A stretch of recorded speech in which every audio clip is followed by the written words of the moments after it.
Hello दोस्तों, मैं अनूप त्रिपाठी। आज बात करेंगे बहुचर्चित भर्ती लेखपाल भर्ती परीक्षा पर। यूपी ट्रिपल एससी से 8,000 प्लस पोस्ट पर ये वैकेंसी निकाली गई है। आवेदन हो चुके हैं और परीक्षा की संभावना है। अभी उसकी कोई तिथि निर्धारित नहीं की गई है।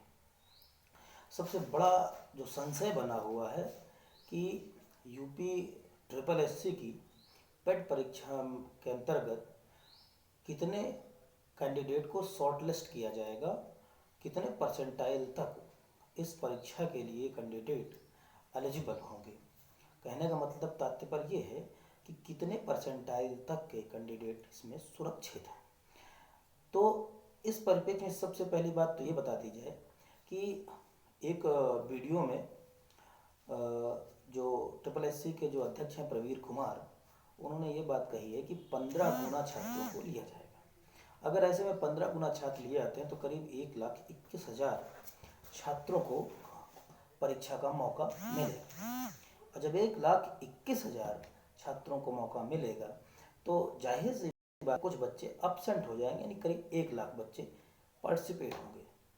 ऐसे में जो एक तर्कसंगत अगर विश्लेषण किया जाए तो हमें लगता है कि ये कुछ कम परीक्षार्थी होंगे।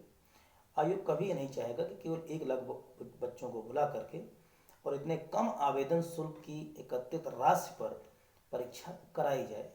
थोड़ा सा संभव नहीं लग रहा है। फिर भी हम यही मान के चलते हैं कि 1,20,000 बच्चों को बुलाया जाएगा आता। अब क्योंकि आयोग ने कहा तो अभी हम यही मान करके चलेंगे, क्योंकि बहुत सारे जिनकी दुकानें सजी हुई हैं यूट्यूब पर या बाहर कोचिंग संस्थान है जहाँ पर अपना कोर्स बेचने के लिए कह रहे हैं कि 50 परसेंटाइल पे हो जाएगा, 70 परसेंटाइल में हो जाएगा। वे इस पर भी बात करेंगे।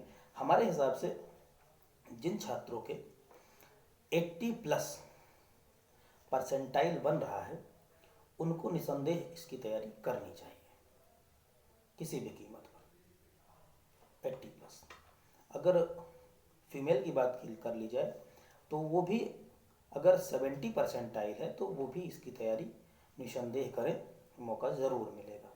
हाँ, अगली बात, कब तक परीक्षाएं इसकी संपन्न हो सकती हैं। तो परीक्षाएं किसी भी कीमत में अगर सत्ता परिवर्तन नहीं होता है तो सत्ता परिवर्तन के बाद तो बहुत सारी चीज़ बदल जाती हैं। जो प्रशासनिक तंत्र है, तो अगर सत्ता होता है तो यह मानकर चलें कि 15 अप्रैल के बाद कभी भी परीक्षा का आयोजन हो सकता है। आप ये मान लें कि 15 अप्रैल तक परीक्षाएं संपन्न हो जाएंगी।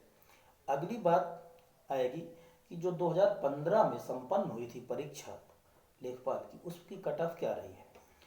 तब 80 मार्क्स का रिटर्न होता था और 20 मार्क्स का साक्षात्कार। पिछली परीक्षाओं में विभिन्न जिलों की जो कट ऑफ थी उनका अवलोकन करने के बाद एक औसत कट ऑफ यह रही है कि अगर कोई भी छात्र 80 मार्क्स पर 50 प्लस मार्क्स उसको मिल गए हैं तो उसको साक्षात करने का मौका दिया गया था। कहने का मतलब ये है कि अगर किसी भी कैंडिडेट के दोनों साक्षात्कार और रिटर्न दोनों मिला करके 70 प्लस थे तो वह लड़का लेखपाल परीक्षा में सेलेक्ट हो गया था। एक औसत अंक था 100 में 70। पिछली बार माइनस मार्किंग नहीं थी, इस बार माइनस मार्किंग है। तो मेरे हिसाब से अगर कोई भी छात्र जनरल कैंडिडेट का है और वह रिटर्न में 100 नंबर में जो आयोजित होने वाली है परीक्षा, उसमें 100 में अगर 75 नंबर लाता है तो निश्चित रूप से उसको सफलता प्राप्त होगी, क्योंकि यहाँ पे माइनस मार्किंग है। पिछली बार माइनस मार्किंग नहीं थी। 75 कहने का मतलब जो प्रायः प्रश्न होते हैं कि वैकेंसी में कितने परसेंटाइल तक के छात्र बुलाए जाएंगे, तो निसंदेह किसी तरह के बिना उहापोह के अगर आपके 85 परसेंटाइल है तो आप एलिजिबल हैं। दूसरी बात, परीक्षा कब होगी। परीक्षा 15 अप्रैल 2022 के बाद कभी भी हो सकती है। तीसरी बात, कट ऑफ कितनी होनी चाहिए। तो कट ऑफ मेरे हिसाब से जो आगामी परीक्षा है लेखपाल की, उसमें 75+ नंबर अगर आपके हैं जनरल कैंडिडेट में, तो आप निश्चित रूप से सफलता आपको मिलेगी, आप लेखपाल बन जाएंगे। वीडियो अगर आपको अच्छी लगी हो सब्सक्राइब करें, शेयर करें। अगली वीडियो के साथ हम फिर पुनः उपस्थित होंगे। जय हिंद।